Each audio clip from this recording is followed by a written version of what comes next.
महाभारत की एक गोपनीय और रोमांचक कथा जिसे बहुत कम लोग जानते, जब कर्ण को जीवित रखने की याचना की गई। महाभारत के युद्ध को तो आप सभी जानते हैं, वीरता, विश्वासघात और विनाश।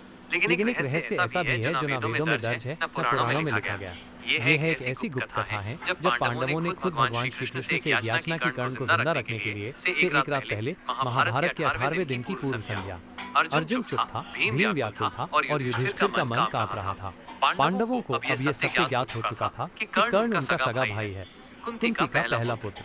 की आंखों में आंसू, कुंती धीरे से, मैंने अपना पुत्र त्यागा था, अब क्या तुम उसे मृत्यु देंगे? अर्जुन की आंखें नीची, द्रौपदी स्तब्ध थी। युधिष्ठिर ने उस रात श्री कृष्ण से गुप्त रूप से प्रार्थना की, हे वासुदेव, युद्ध में यदि कर्ण मारा गया तो क्या हमारा धर्म युद्ध अधर्म नहीं बन जाएगा? श्री कृष्ण संवाद, धर्म और मोह के बीच यदि कोई खड़ा है तो वो कर्ण है, पर उसका समय आ चुका। हाँ, पर तब एक रहस्य खुला। श्री कृष्ण ने बताया कि उन्होंने एक बार कर्ण को बचाने की योजना बनाई थी।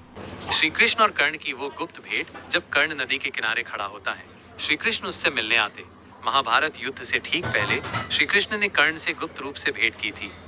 उन्होंने कहा, हे कर्ण, राज्य, द्रौपदी और सम्मान सब दूंगा, बस पांडवों का साथ दो। कर्ण संवाद मैं जानता हूँ, मैं कुंती पुत्र हूँ, पर जिसने जीवन भर अपनाया नहीं, अब उसके लिए अपने मित्र को धोखा नहीं दे सकता। हे माधव।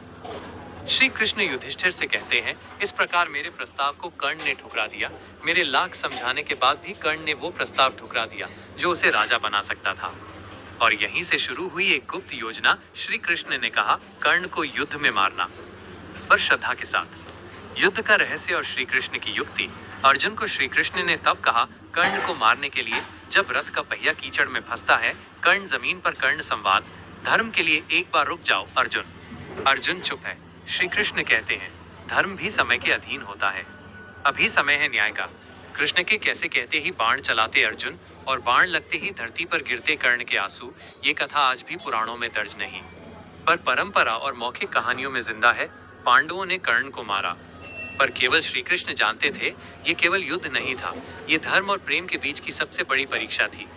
कर्ण मरा नहीं, वो आज भी जीवित है, हर उस दिल में जो दोस्ती और निष्ठा को धर्म से ऊपर मानते हैं।